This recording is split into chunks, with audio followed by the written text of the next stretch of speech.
Welcome back to week 2 of Dinner with Jesus. A lot of high school boys hang out at my house these days. I think about one who didn't make the baseball team last spring, and he didn't make the basketball team this year either. He works hard at school. He's a good student, not great. He's a really good kid, but he just can't seem to please his parents. He wonders if he's accepted coaches, teachers, parents, God, himself. Then I think of a woman who cleans the kitchen. Her adult child is understandably busy, and they don't communicate as much anymore. The younger child is in high school, and she's hanging out with some friends. The husband is catching up on work on the computer. She already has had 2 glasses of wine, and the third one sounds better than the alternative of stopping at 2. It takes the edge off of life. The kids seem to be choosing friends over her. The husband chooses work over her. She's smart, she's funny, she's kind. She's also unacceptable to herself. She thinks she's unacceptable to others, especially those she loves the most. And she was once so close to God, but wonders if she is even acceptable to God anymore. I'm going to tell you something I wish I learned a long time ago. You can't do much to influence whether others accept you or not. Maybe a little, but not a lot. Whether others accept you or not is their issue, not yours. When we live for the acceptance of others, we will die by their rejection. So I'm going to introduce you to one more person. His name is Zacchaeus. He only makes one appearance in the Bible. It's in Luke chapter 19, verses 1 through 10. He was an adult. Zacchaeus stood barely 5 feet tall with his shoes on. We know he was Jewish, a leg man for the Roman IRS. Following the practice of the day, he collected taxes for the Italian government branch in Israel, and then extracted a little extra for himself. This made him despised. He was rich and powerful, but lonely, and something was missing. That something was acceptance. People didn't accept him, and he didn't accept himself for a number of reasons. Some of those reasons he had no control over, like his lack of height. Some were his own doing, being a bully and a crook. Zacchaeus was loathed and hated by people, and he wasn't thrilled with himself either. So he reached for the love of God. It was like a desperation shot in the last second, a prayer to a God that he didn't even really necessarily believe in, but he had nowhere else to turn. He had heard about a man who had accepted sinners, and rumor had it that the man was on his way to Jericho. The people lined the streets to see Jesus. They were excited. This wasn't like the Ralston 4th of July parade, like those blankets on the roadside carefully placed in strategic locations days before the event, and the Shriners having those little cars and a couple of high school marching bands with the overheated teenagers, some local businesses tossing out candy to the kids. It wasn't like that. I imagine this parade was a lot more like the Tour de France. The people stand on the edge of the narrow mountain roads, their feet away, shouting encouragement, and once the main attraction passes, the event is over.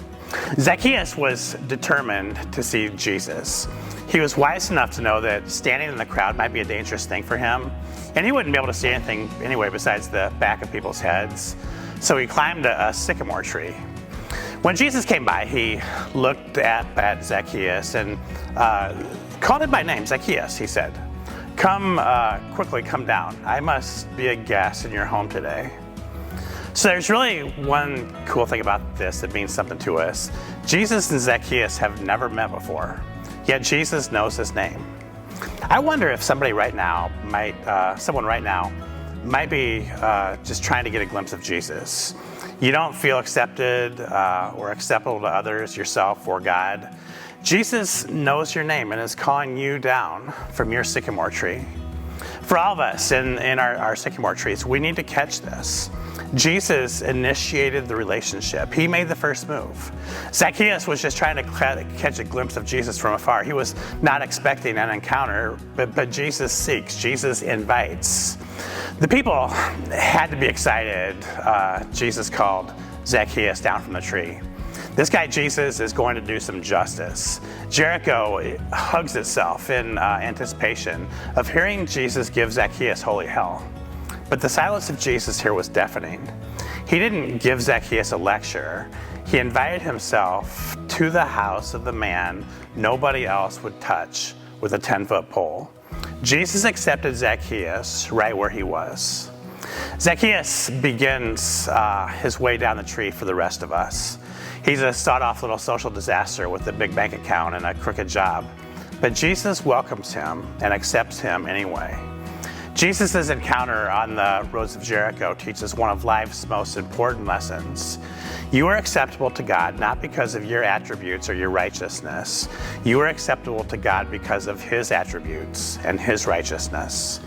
The coach and the teachers and the parents told the little boy he wasn't good enough. The kids and the husband may have plans that don't include the wife and the mom. But Jesus calls us down from our sycamore trees. Verse 6, Zacchaeus quickly climbed down and took Jesus to his house in great excitement and joy. Did you catch those last three words? Excitement and joy?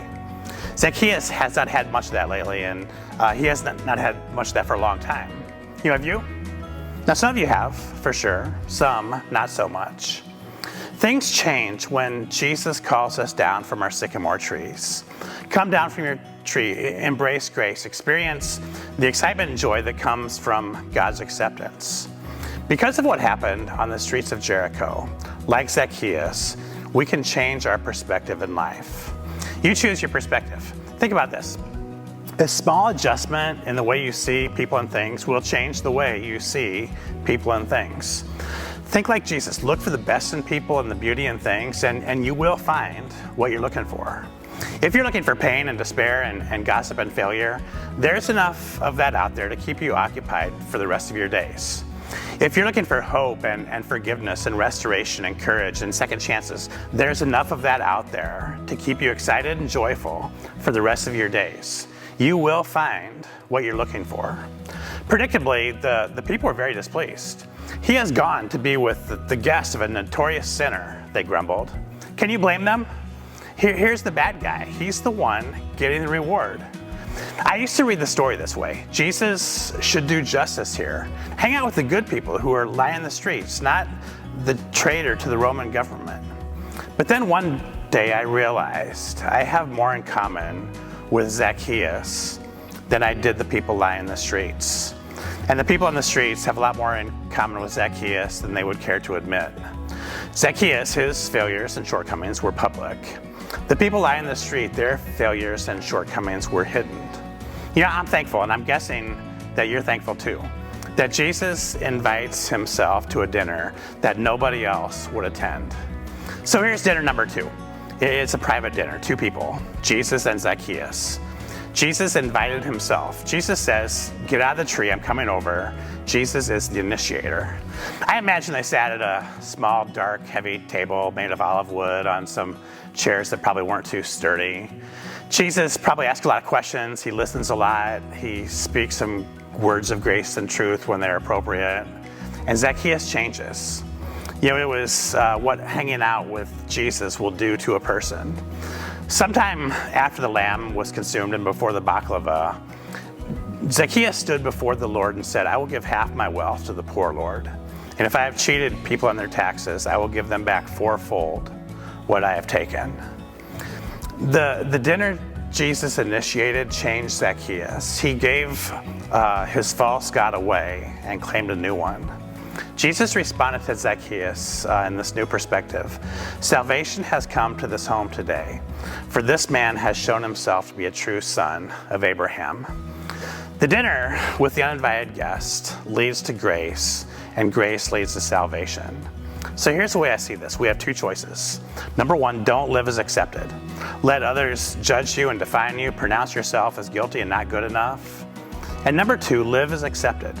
Experience grace, have hope, and embrace that you are worth a whole lot more than you think you are. It's your call. It seems like a pretty easy one to make, so come down from that tree. For the Son of Man came to seek and save those who are lost. It's your turn now if you're in a house church. I invite you to discuss the shareables and the desserts. Be honest and real with each other. Use good words and listen well. To all, spend some time in the journal every day this week. Do the daily specials, work on the takeaway and delivery. This is really where life happens and the gospel intersects life. So we'll see you next week here on Dinner with Jesus.